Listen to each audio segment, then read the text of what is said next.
Why you need to recognize these signs before your breakthrough.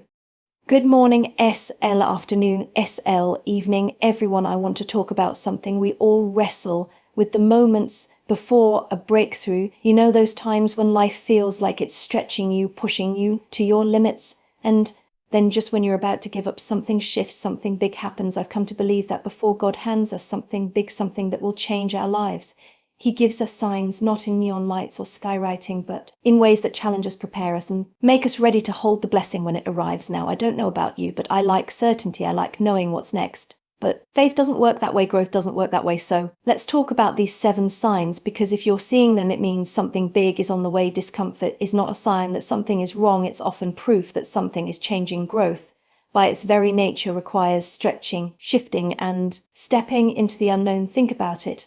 Nothing truly transformative ever happens in the comfort zone. Imagine a seed buried deep in the soil. In that dark, hidden place, it begins to break open. If you could hear it, you might think that cracking, splitting was painful, but that's exactly what allows it to grow if the seed resisted the one. Discomfort precedes growth. Growth feels uncomfortable because it stretches you.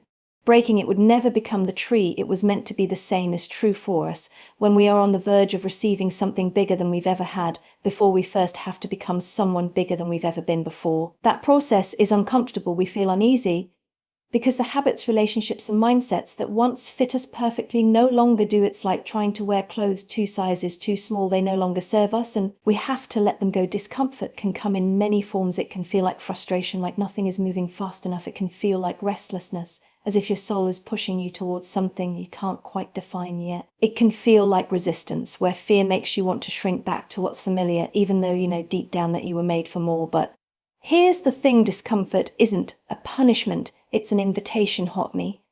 It's that the path to something great is rarely a straight line. In fact, more often than not, it's filled with roadblocks, detours, and moments that make us question whether we're even on the right track. But what if I told you that those very obstacles, the ones that frustrate, delay, and challenge you, are actually the stepping stones to your biggest breakthroughs? We tend to see obstacle stalls as signs that we should turn back, that maybe we've made a mistake, or that something just isn't meant for us. What if obstacles weren't meant to stop us, but to shape us? What if they weren't barriers, but training grounds? Think about some of the most inspiring success stories. Almost every person who has achieved something remarkable has faced setbacks, rejection, difficulties along the way. Some of the greatest businesses were born out of failure. Some of the most powerful personal transformations came after seasons of struggle.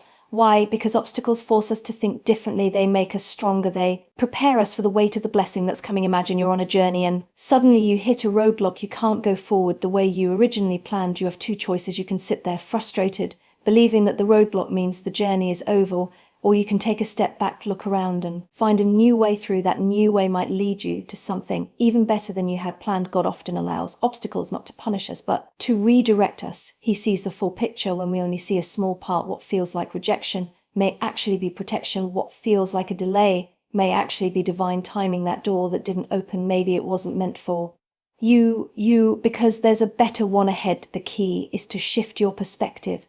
Instead of asking, why is this happening to me? Try asking, what is this trying to teach me? Instead of seeing a setback as a stop sign, view it as a detour leading you to nothing greater. So if you're facing obstacles right now, don't lose heart. Take a breath, step back, and trust that what looks like a challenge today may just be the setup. 2.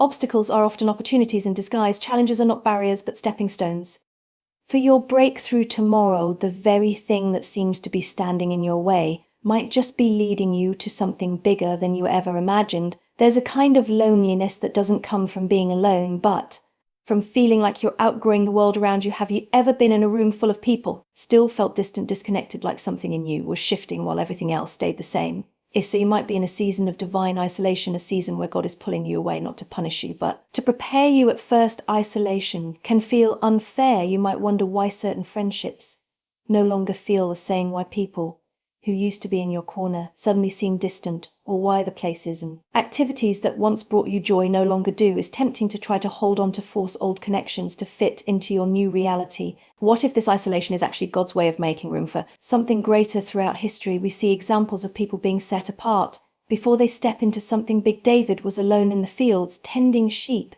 before he became King Joseph, was separated from his family and thrown into prison before stepping into his destiny. Even Jesus spent time in the wilderness before beginning his ministry. Isolation wasn't rejection, it was preparation. So why does God use isolation? Because when you're alone, you're forced to confront yourself. You can't rely on distractions, noise, or the validation of others. You have to sit with your thoughts, your fears, and your dreams. It's in this quiet space that God begins to refine you, strengthen you, reveal things that you couldn't hear in the noise of daily life. This is also the season where your faith is tested. When the crowd is gone, when the support system fades, when the applause stops, who are you then? Do you still believe in the dream God put in your heart? Do you still trust the vision, even when no one else sees it? These are the moments that build resilience. But here's the beautiful part. Isolation doesn't last forever. It's a transition, not a destination. If you are feeling isolated right now, I want to encourage you. This is not the end of your story. It's simply the chapter where you grow into the person who can handle what's coming next. One day you'll look back and realize that this season of isolation was actually a gift. It was where you found clarity, where you discovered strength you didn't know you had, where God stripped away the unnecessary to make space for the extraordinary. So instead of fearing three, isolation can be preparation. When God sets you apart, he's preparing you for more. Isolation, embrace it, trust that you are being set apart for a reason, and when the time is right, you'll emerge stronger, wiser, and ready for the next chapter that God has been preparing for you all along. Growth is a funny thing. It happens slowly, almost unnoticed, until one day, what once felt right no longer fits. The conversations you used to enjoy start to feel shallow. The places you used to frequent lose their appeal. The habits, relationships, and mindsets that once felt comfortable now feel restrictive, like a pair of shoes that are suddenly too tight. This isn't a sign that something is wrong. It's a sign that something is changing. Your spirit is outgrowing the old. Think about a child going through a growth spurt. One day their favorite jacket fits just fine, and the next the sleeves are too short. The child might resist getting a new one because the old one feels familiar, but the reality is they've simply outgrown it. The same thing happens to us spiritually. As we evolve, as God prepares us for something greater, he allows us to outgrow things that no longer serve our next level. But here's where it gets hard. Growth requires letting go, and letting go is uncomfortable. It means stepping away from things that once brought comfort. It means admitting that some friendships, though beautiful in one season, may not be meant for the next. It means releasing old ways of thinking and embracing the unknown. Many of us try to resist this process. We hold on to what's familiar even when it no longer feeds our soul. We try to fit into places we've outgrown because they feel safe, but safety, growth don't always go hand in hand. Staying in a place that no longer nurtures you will only delay the bigger blessings God has in store. There's a reason caterpillars don't stay caterpillars forever. When the time comes, they wrap themselves in a cocoon, go through an intense transformation, and emerge as something completely different. But imagine if a butterfly tried to crawl back into its cocoon after it had grown wings. It wouldn't fit. It wasn't meant to. So what do you do when you realize your spirit is outgrowing the old? First, acknowledge it. Don't ignore the feeling just because it's uncomfortable. If something no longer aligns with you, it's okay to admit that. Second, trust the process. Growth isn't easy, but it's necessary. You are not being abandoned, you are being for. Your spirit will outgrow the old. When the old no longer fits, you're being called higher. Prepared, what feels like loss is actually a setup for something greater. And finally, embrace the new. It may take time to adjust, but when God leads you away from something, it's always because he has something better ahead. So if you feel like you don't fit where you used to, don't shrink yourself to stay. You are being called to something higher. Your spirit is expanding. When God is taking you to new places, the old simply won't do. Fear has a funny way of showing up right when we're on the edge of something big. It doesn't whisper, it shouts. It doesn't ask questions gently. It floods your mind with doubts. And the closer you get to your breakthrough, the louder fear becomes. Have you ever noticed that just when you start stepping toward the thing you've been praying for, the dream, the opportunity to shift, fear starts screaming all the reasons why you're not ready? What if you fail? What if people judge you? What if you're making a mistake? Fear thrives on uncertainty, and nothing feels more uncertain than stepping into something new. But here's what I've learned. Fear isn't proof that you're on the wrong path. More often than not, it's confirmation that you're on the right one. Think about it. Fear never gets loud when we're playing small, staying in our comfort zone, doing what we've always done. It shows up when we dare to grow, when we dare to believe for more, when we stand at the edge of a breakthrough and get ready to step into something bigger than ourselves. Imagine an athlete about to compete in the biggest game of their life. Right before they step onto the field, their heart pounds, their palms sweat, doubt creeps in. But does that mean they're not prepared? No, it means the moment is big. It means something is at stake. And it's the same for us. Fear doesn't show up when nothing is happening. It shows up when everything is about to change. But here's what we get wrong. We think fear means stop. We assume that if we're afraid, we're not ready. But fear is not a stop sign. It's a sign that you're stretching, growing, stepping into unfamiliar territory.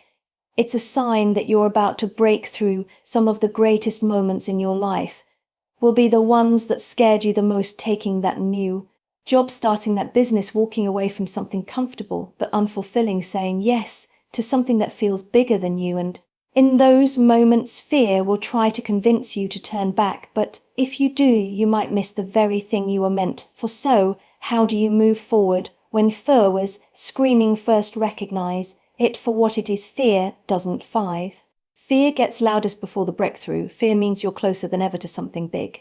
Mean you're unqualified. It doesn't mean you're making the wrong decision. It just means you're human and that something important is happening. Second, don't wait for fear to disappear before you move. If you wait to feel 100% ready, you'll be waiting forever. Courage isn't the absence of fear, it's moving forward despite it. And finally, trust that what's ahead of is worth it. Every breakthrough, every blessing, every big moment in your life required a step of faith in the face of fear. And if fear is getting louder, it just might mean you're closer than you think. So don't turn back now, keep moving forward.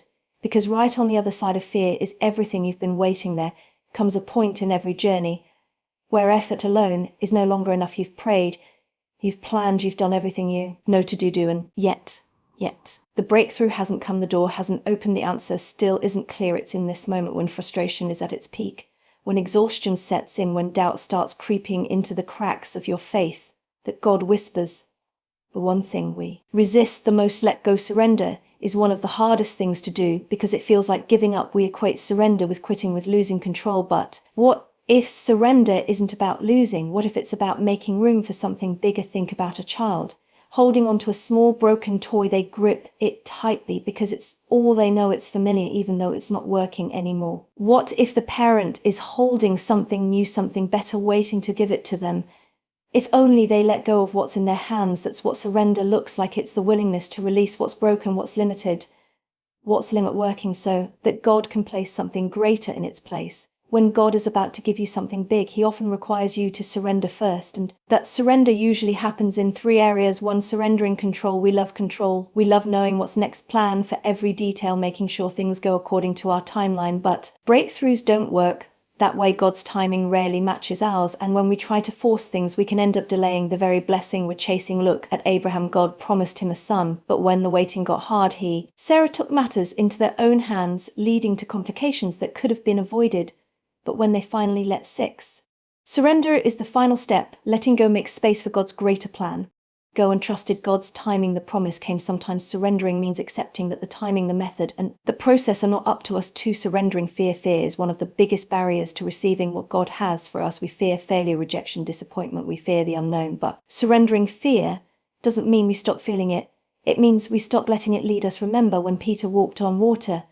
He was fine as long as he kept his eyes on Jesus.